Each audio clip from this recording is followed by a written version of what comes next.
दोस्तों, क्या HDFC bank जो 30 साल से भारतीय मिडिल क्लास के लिए सुरक्षा का प्रतीक रहा, अब संकट में है? क्या वो बैंक जिसकी मार्केट वैल्यू कई राज्यों की जीडीपी से भी ज्यादा है, 1 लाख करोड़ रुपए का नुकसान आखिर कैसे झेल रहा है? क्या बैंक के अंदर ऐसा कुछ चल रहा है जिसे हम आम आदमी नहीं देख पा रहे? और सबसे बड़ा सवाल तो ये है दोस्तों, जब बैंक का चेयरमैन खुद एथिकल कंसर्न की बात करे और इस्तीफा दे, तो क्या इसका मतलब है कि भरोसा ही डगमगा गया? दोस्तों, आखिर क्या हुआ एचडीएफसी के अंदर? क्यों मार्केट हिल गया? और क्या ये संकट सिर्फ तकनीकी नहीं बल्कि नैतिकता का है? बकायदा इस पर हम चर्चा करेंगे।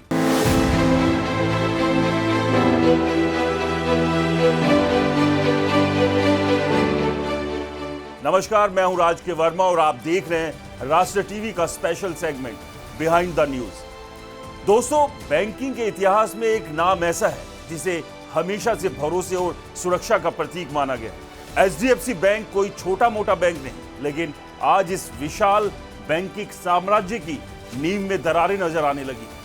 देश के सबसे बड़े प्राइवेट बैंक के चेयरमैन अतनु चक्रवर्ती ने अचानक अपने पद से इस्तीफा दे दिया और इसके पीछे उन्होंने जो वजह बताई वो थी एथिकल कंसर्न, यानी नैतिक चिंता। ये खबर केवल हेडलाइन भर नहीं बल्कि एक गंभीर चेतावनी है। और जैसे ही ये खबर बाजार में आई, एचडीएफसी के शेयरधारकों और निवेशकों के लिए लगभग 1 लाख करोड़ का नुकसान दर्ज हुआ। एचडीएफसी के शेयर 8% तक गिरे, जो पिछले 52 हफ्तों में सबसे निचला स्तर है। इससे पहले इतनी बड़ी गिरावट कोविड के समय ही देखी गई थी। मतलब एचडीएफसी बैंक की स्थिति अब गंभीर हो गई है। हालात इतने चिंताजनक हो गए कि रिजर्व बैंक ऑफ इंडिया को स्टेटमेंट जारी करना पड़ा। जरा सोचिए, जिसकी मार्केट वैल्यू भारत के कई बड़े राज्यों की जीडीपी से भी ज्यादा है, क्या 30 साल पुरानी ये प्रतिष्ठा अब खतरे में? और अगर है तो इसके पीछे क्या कारण है? दोस्तों, सबसे पहले बात करते हैं इस बैंक की शुरुआत करने वाले दीपक पारेख की। उनका एक स्पष्ट विजन था, उनकी एक मजबूत लेगेसी थी। एचडीएफसी का मतलब है हाउसिंग डेवलपमेंट फाइनेंस कॉर्पोरेशन। इसकी कहानी 1994 में शुरू हुई, जब भारत की अर्थव्यवस्था नई ऊंचाइयों की ओर बढ़ रही थी। इस कहानी के मुख्य नायक थे दीपक पारेख। पारेख ने बैंक को केवल मुनाफा कमाने का साधन नहीं बनाया, बल्कि इसे एक सशक्त संस्था के रूप में विकसित किया। उनका दृष्टिकोण बहुत स्पष्ट था। बैंकिंग का मतलब पारदर्शिता।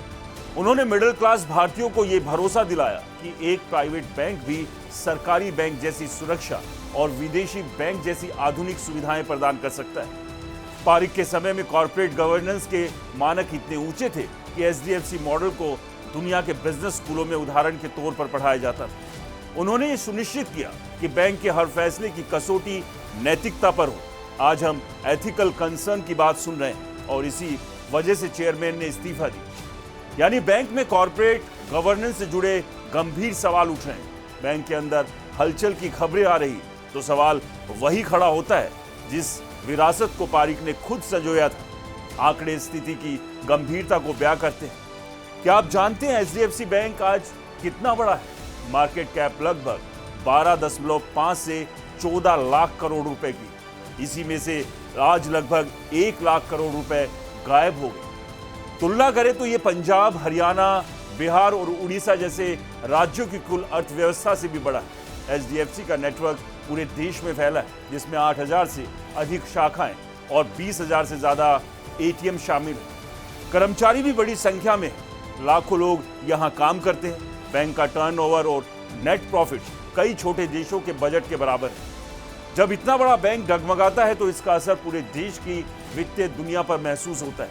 यही वजह है कि आज आम आदमी से लेकर बाजार के एक्सपर्ट्स तक सभी चिंतित हैं, खासकर वो लोग जिनके पैसे एचडीएफसी में जमा है। दोस्तों, ये पहली बार नहीं है जब एचडीएफसी को बैंकिंग सेक्टर में उतार चढ़ाव का सामना करना पड़ा।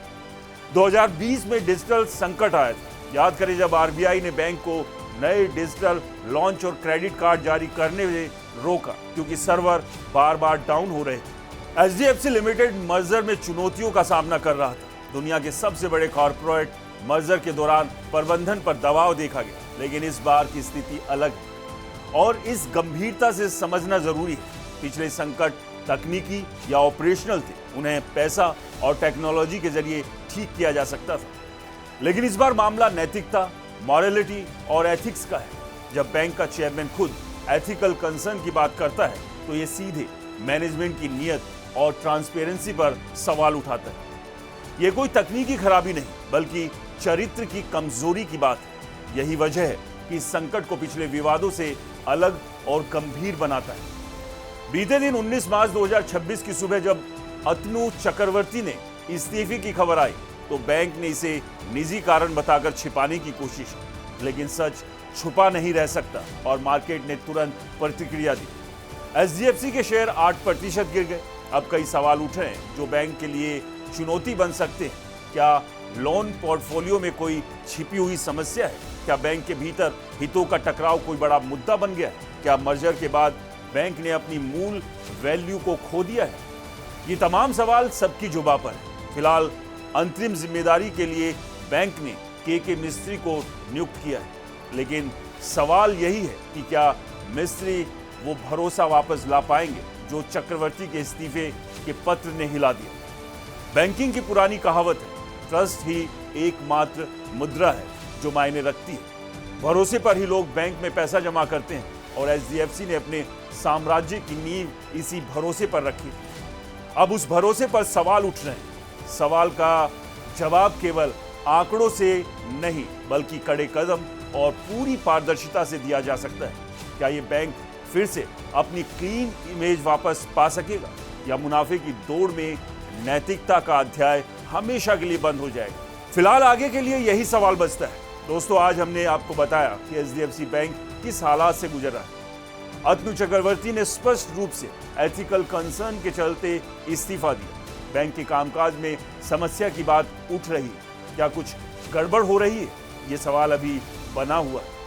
आरबीआई ने स्पष्ट किया है कि बैंक में कोई वित्तीय संकट नहीं और गवर्नेंस पर कोई बड़ी चिंता नहीं। बैंक ने मिस्त्री को अंतरिम चेयरमैन नियुक्त किया और स्टेटमेंट जारी कर भरोसा दिलाया। अब आपको थोड़ा बता देते हैं कि अतनु चक्रवर्ती कौन है। वो रिटायर्ड आईएएस अधिकारी है। 1960 में जन्मे।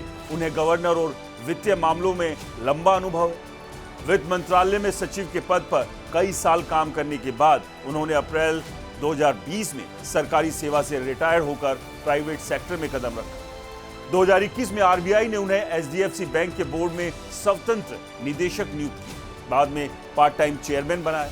2024 में उनका कार्यकाल फिर से बढ़ाया गया। मार्च 2027 में उनका कार्यकाल खत्म होने वाला था, लेकिन उससे पहले ही उन्होंने इस्तीफा दे दिया और सभी को हिला दिया। जब एक अनुभवी और भरोसेमंद अधिकारी इस्तीफा देता है तो स्वाभाविक है कि सवाल उठेंगे। बाजार में निवेशकों ने नुकसान उठाया है और देश में बैंकिंग सेक्टर पर भरोसा फिर से सवालों के घेरे में। हमें आशा है कि आगे बैंक इस स्थिति का सामना समझदारी और पारदर्शिता से करेगा। तो स्पेशल सेगमेंट में आज इतना ही। मिलते हैं नए अपडेट के साथ। तब तक के लिए नमस्कार।